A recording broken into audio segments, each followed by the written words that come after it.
Audio Jungle.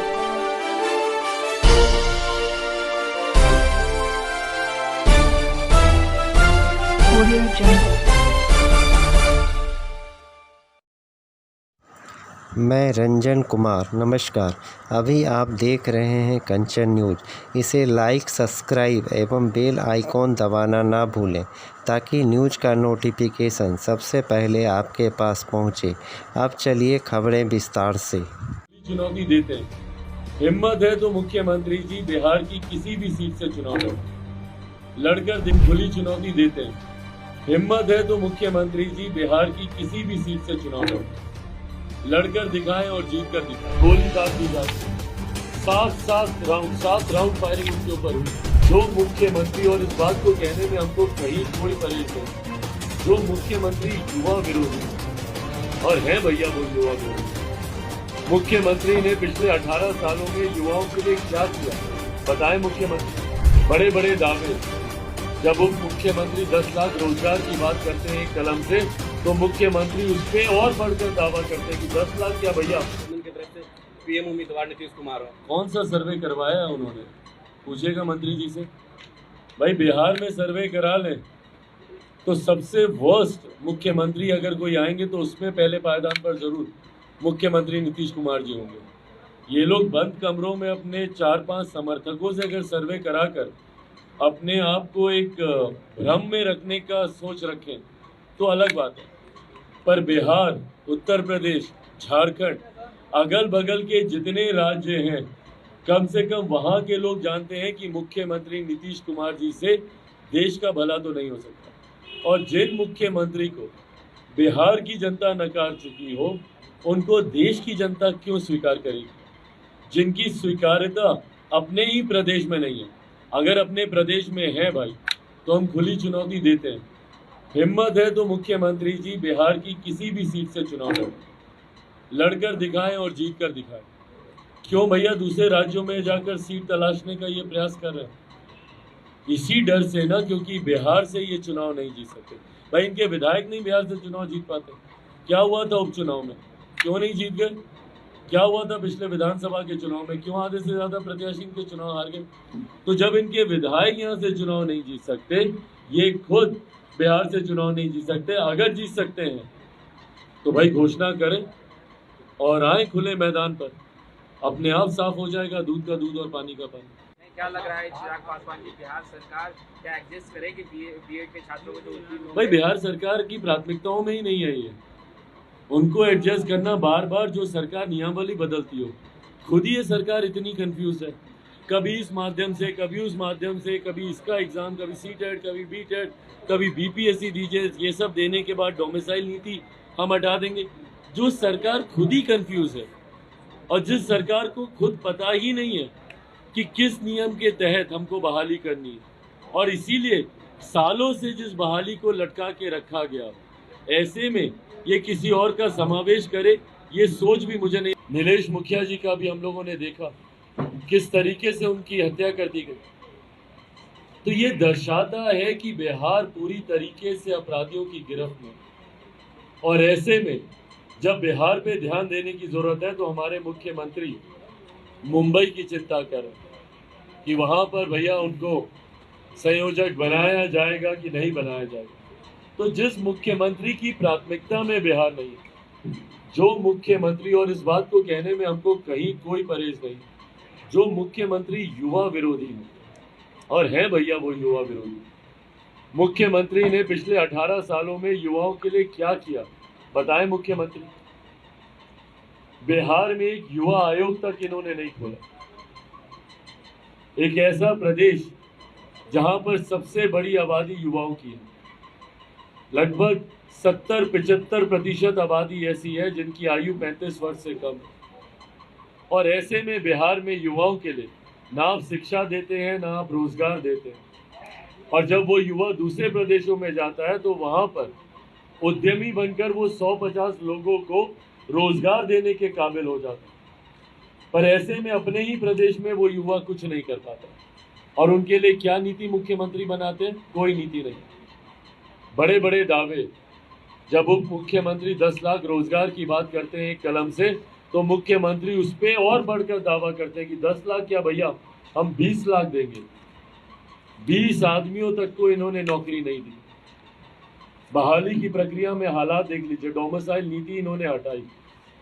क्या व्यवस्था की इन्होंने यहाँ पर?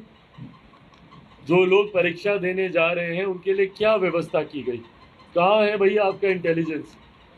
कहाँ है आपकी एजेंसीज? क्या आपको नहीं पता कि प्रदेश भर से अलग अलग जिलों से लोग आएंगे, कैसे आएंगे, क्या होगा, कहाँ पर एग्जाम देंगे, कहाँ उनके रहने की व्यवस्था होगी, किस तरीके से जानवरों की तरह रेलवे स्टेशन पर वो लोग, नीचे सड़क पर सोने के लिए वो लोग मजबूर हैं। और ये लोग बिहार के भविष्य निर्माता हैं। खुद इनका वर्तमान मुख्यमंत्री जी ने बद से बदतर कर दी। डोमिसाइल नीति आपने हटाई, दूसरे राज्यों से लोग आ रहे हैं। क्या व्यवस्था की आपने? क्या ये बिहार की छवि दूसरे राज्यों में दिखाना चाहते हैं कि आपके राज्य में रहने, ठहरने, खाने तक की व्यवस्था नहीं है? हमारा देश अतिथि देवो भव, हमारा प्रदेश, दूसरे प्रदेश देख लीजिए भैया, जहां आओ भगत में खुद बिछ जाते हैं, वही हमारे खुद एक नियुक्ति निकालते हैं और उसकी बहाली के लिए जब दूसरे प्रदेश से लोग आते हैं तो उनके रहने, अस्पतालों में, रेलवे स्टेशन में, बस अड्डे पर ये लोग रहने के लिए ये लोग मजबूर हैं। तो ये अपने में दर्शाता है कि बिहार का इंफ्रास्ट्रक्चर किस तरीके से ध्वस्त होने की कगार पर है और जिस तरीके से बिहार के भविष्य के साथ खिलवाड़ हो रहा है। इसीलिए हम इनको युवा विरोधी बोलते हैं। मुख्यमंत्री जाति की राजनीति में तो उलझते हैं और उलझाते हैं, पर जरूरत है यहाँ पर जात से उठकर जमात की बात करनी। मुख्यमंत्री नीतीश कुमार जी बात करते हैं, उनका विजन भी देख लीजिए। क्या बिहार के युवाओं को नली गली बना या नल जल देकर वो आगे लेकर जाना चाहेंगे? और नली गली नल जल में कितना भ्रष्टाचार है ये भी किसी से नहीं छुपा। भाई इंडिया का ही कुछ नहीं बनने वाला है। बिल्कुल ठीक कह रहे, उन्हें कुछ नहीं बनना है, क्योंकि इंडिया का ही ये जो तथाकथित जो विपक्षी दलों का जो ये गठबंधन है, जिसमें इन्होंने मेरे देश का नाम अपने राजनीतिक लाभ के लिए ये लोग इस्तेमाल करने, तो ठीक ही कह रहे हैं मुख्यमंत्री जी कि उस गठबंधन में इनका कुछ बनने वाला नहीं है और ना ही उस गठबंधन का कुछ बनने वाला। जिस तरीके विरोधाभास इस गठबंधन में देखने को मिलता है, बिहार की बैठक में दिल्ली के मुख्यमंत्री का नाराज होना, बेंगलुरु की बैठक में मुख्यमंत्री बिहार इनका स्वयं का नाराज होकर वापस आ जाना, और अब मुंबई की बैठक में देखते हैं भैया कौन नाराज होकर आता है या कौन नाराज होकर जाता। क्योंकि जिस तरीके से दिल्ली में कांग्रेस की प्रवक्ता का एक बयान आया और आम के ऊपर एक तीखी प्रतिक्रिया दी, तो ऐसे में कौन इस गठबंधन में जाता है, नहीं जाता है मुंबई वाली बैठक में, ये देखने के लिए होगा। पर बहरहाल जिस महत्वाकांक्षा से मुख्यमंत्री नीतीश कुमार जी इस गठबंधन में जुटे थे, संभवतः इनकी महत्वाकांक्षाएं पूरी बनने का ये प्रयास जरूर कर रहे हैं, पर ये किसके नीचे संयोजक होंगे, उनके ऊपर और कितने लोग इनको दिशा निर्देश देने के लिए बैठाए जाएंगे, ये तमाम बातें आने वाले समय में देखने वाली होंगी। बट बहरहाल बार बार हम इस बात को कहते हैं कि जिस गठबंधन की नीति नहीं है उस गठबंधन को जनता स्वीकार नहीं करेगी। और ये जो विपक्षी दलों का गठबंधन है, ये सिर्फ और सिर्फ एक व्यक्ति को हराने के लिए तैयार किया जा रहा गठबंधन है। ना इनकी नीति एक है, ना इनके सिद्धांत एक है। तो ऐसे में देश की जनता इस गठबंधन को स्वीकार करे, ऐसा होगा नहीं। लेकिन उनके बात करें, आम आदमी पार्टी बिहार में चुनाव लड़ने का बात कर रही है। भाई बिल्कुल लड़े, पूरा अधिकार है उनके पास चुनाव लड़ने का। देश के किसी भी कोने में जाकर वो चुनाव लड़ सकते हैं, पर अंतोगत्वा बिहार की जनता कितना आपको स्वीकार करेगी, और बिहार की जनता तभी स्वीकार करेगी जब आपके पास विकसित बिहार को लेकर वो विजन होगा, वो सोच होगी। सिर्फ आप एक राज्य में आपकी सरकार है, एक आध राज्य में, और इसीलिए आप यहाँ पर अपनी दावेदारी पेश करें।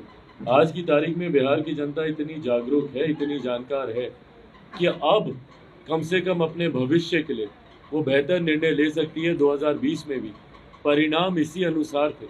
मुख्यमंत्री जी को तीसरे नंबर की पार्टी बनाने की सोच इसीलिए थी क्योंकि बिहार की जनता उनसे आक्रोशित थी और उन्हें नकार चुकी थी। भले आज वो किसी की कृपा पर मुख्यमंत्री बन गए, पर बिहार की जनता अब जान गई है। न्यू अपडेट के लिए देखते रहिए मैं रंजन कुमार, कंचन न्यूज।